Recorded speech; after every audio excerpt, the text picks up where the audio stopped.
अस्सलामुअलैकुम बिस्मिल्लाहिर्रहमानिर्रहीम। आज का व्लॉग है जी हमारा चीफ की चवलें। और चीफ की चवलें आपको पता ही है क्या है। हमारे मुआशरे में जो छोरापन है, याद होगा आपको जब आप स्कूल जाते थे, आपके स्कूल के सामने अक्सर मदारी वाला आता था। वो उसने ऊंची ऊंची शोर करके ना 20-25 बंदे अपने साथ इकट्ठे कर लेने, और फिर साथ ही उसके कुछ जो मिले होते थे ग्रुप में वो दाएं बाएं बिखर जाते थे। और आते ही उसने ऐसी ऐसी बातें करनी बड़ी बड़ी, ये वो। फिर एट द एंड उसने ना वादे कस्में ले लेने के आपने हिलना नहीं है। कोई जिसने माँ का दूध पिया ना, जो हलाल का, उसने इस जगह से हिलना नहीं है। वो सारे उधर जाम हो गए, खड़े हो गए उसकी कसम की वजह से। वो अपनी जो बकवास किए जा रहा है, मुसलसल बकवास किए जा रहा है। एट द एंड उसने जो है ना फक्की या कोई मंजन या कोई निकाल के बेच लेना अपना, वो फिर उस पर भी उसने कसम डाल देनी है। अब कुछ मजबूर लोग जिनको नहीं इलम के ऐसी कस्में जो होती है ना, कस्मों से कारोबार करने वालों को कोई नहीं इतबार करना चाहिए, वो बेचारे ले लेते थे।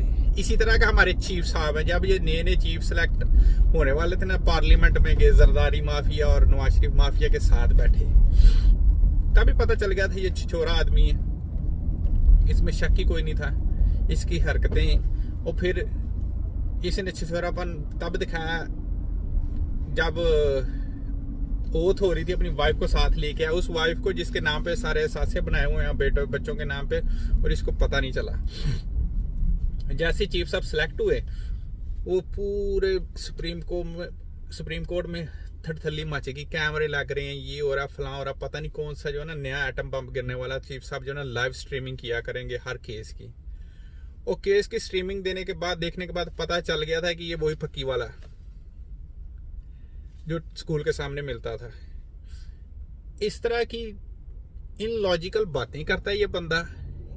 बात करने का इस बंदे को पता नहीं है, आधा तितरा आधा बटेरा। इसको पता नहीं है कि बाय इसने जो क्या आईने पाकिस्तान के तहत फैसला करना है, कुरान के साथ थोड़ा सा इधर से मिला लेता, थोड़ा सा इसकी थोड़ी। एक दिन देखी मैंने वो सुप्रीम कोर्ट में प्रोसीडिंग जो हो रही थी, और फिर वो केस सुन रहा है। मजे की बात यह है कि जिनका भी कोई फायदा ही नहीं है सोसाइटी मुआशरे में, उसका कोई फायदा नहीं होने वाला। पाकिस्तान प्रेजेंटली क्राइसिस में है, और वो जा रहा है पीछे 40 साल पीछे जाके जो क्राइसिस हुए हैं भुट्टो के, वो सुन रहा केस। वो चवल दे बच्चे, अवाम भूखी मार रही है। प्रेजेंटली सारा इलेक्शन रिग्ड हो गया। तू ही वो चीफ था। चीफ कहना भी ऐसे बंदे को ना सोसाइटी में अच्छा नहीं। लोग बच्चों को क्या बंदा सिखाए कि ये चीफ होते हैं, इस तरह के चीफ कहे हैं। तो वो चीफ था जिसने वो पीटीआई के धांधली ज्यादा जो पार्टी इलेक्शन थे, इंट्रा पार्टी इलेक्शन, जिसमें तुम्हारी कोई स्वाबदीदी भी नहीं थी, उसमें भी तूने रोला डाला हुआ था पूरे पाकिस्तान को बताने के लिए कि कोई सबूत नहीं है आप लोगों के पास, और उनका तूने बैट छीन लिया। वो तूने की प्री पोल्ड रिगिंग इसलिए की, बैट छीनने से तू पहले से तेरा काम, तुझे जाती तौर पे दुश्मनी थी इमरान खान से ना, उसने तेरे खिलाफ वो तुम्हारी जो असासियत उनका पूछ लिया था ना, और तेरे पास उनका जवाब नहीं था। अगर तेरे पास जवाब होता तो जाती दुश्मनी पे कभी ना उतरता। और तू वैसे भी छिछोरा आदमी था, अपना आप दिखाना था तूने, क्योंकि तूने फक्की अपनी बेचनी थी। अब प्रेजेंटली देख लें इस जाहल की हरकतें। पाकिस्तान इलेक्शंस के क्राइसिस से गुजर रहा। वो कमिश्नर रावलपिंडी ने एक्सेप्ट भी कर लिया, एडमिट भी कर लिया अपना क्राइम। इस बंदे को अभी भी सबूत चाहिए।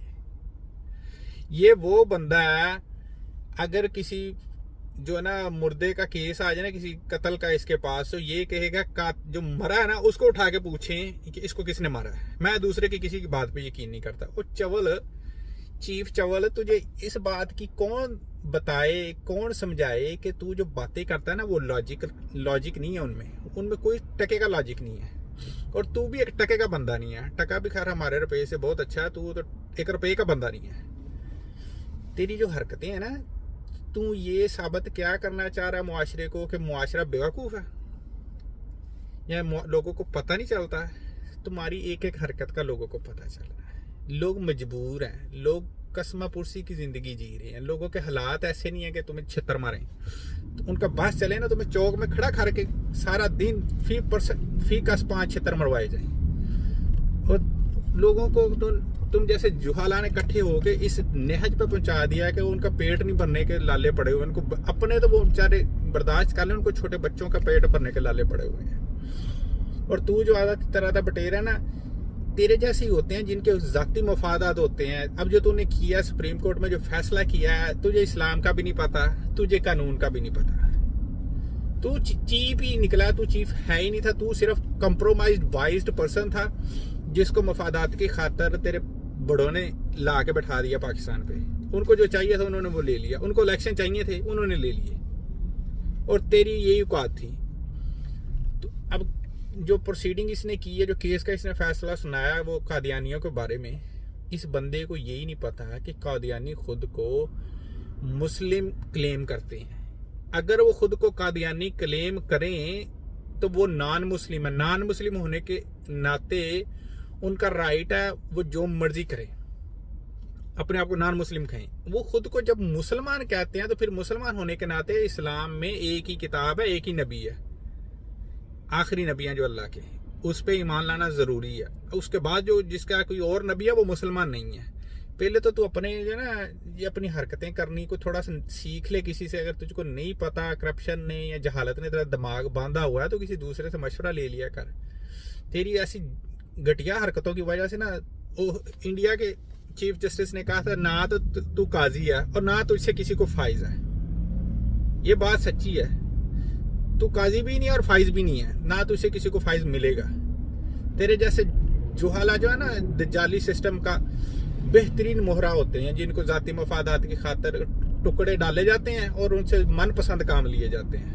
और तू तेरे जैसे जाहल जो होते हैं ना पेट भरने की खातर, जिनको दुनिया की हवस इतनी होती है कि अपना पेट भरने की खातर दूसरों का ना अपनी बोटी की खातर दूसरे का बकरा ज़िबा कर देते हो।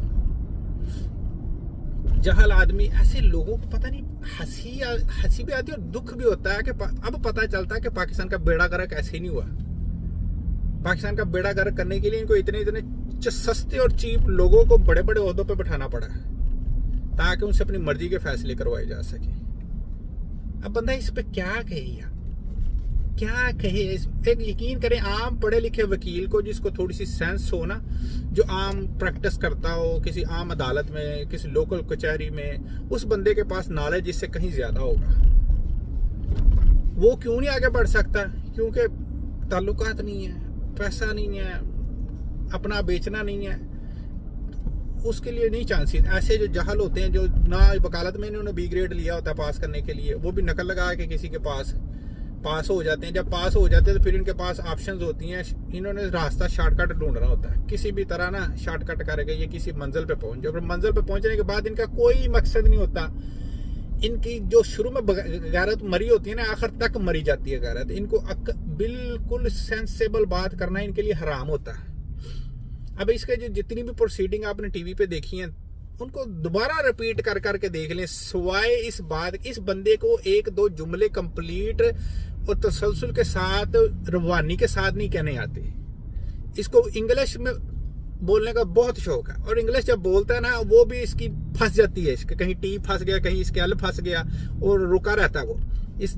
अब कुछ वर्ड ऐसे हैं बंदा क्या कहे, गुस्सा आता है यार। ऐसे जहालों को देख के ना गुस्सा आता है। और फिर जो कहते हैं अगर अब्बास सोना पाकिस्तान में नहीं रहे, ठीक है, पाकिस्तान अच्छा मुल्क है, हम वहाँ पैदा हुए हैं, बड़े हुए हैं, मगर जब करनी ही गुलामी है तो फिर आका की डायरेक्ट गुलामी करते हैं। जो दुनिया के मालिक बने बैठे हैं उनकी गुलामी डरा के डायरेक्ट क्या कहते हैं सरे तस्लीम खम करते हैं। क्योंकि सारे मुसलमानों तो सरे जो हुक्मरान हैं वो तो माशाल्लाह बिके हुए हैं, टके बिके हुए हैं। पाकिस्तान के हालात देखें तो ना सिर्फ सिवाय अफसोस के और कुछ नहीं किया जा सकता। अल्लाह ही हाफ़िज़ है, जब तक आवाम खुद नहीं निकलेगी कुछ नहीं होगा। जो मर्जी कर लें आप लोग, ये 70 साल से कुछ नहीं ना हुआ, मैनेजमेंट करने वालों ने अगले 70 साल भी कुछ नहीं होने देना। ये निकल के तुर्की वाला सिस्टम करना ही पड़ेगा इन लोगों के साथ, नहीं तो नहीं ये सुधरेंगे।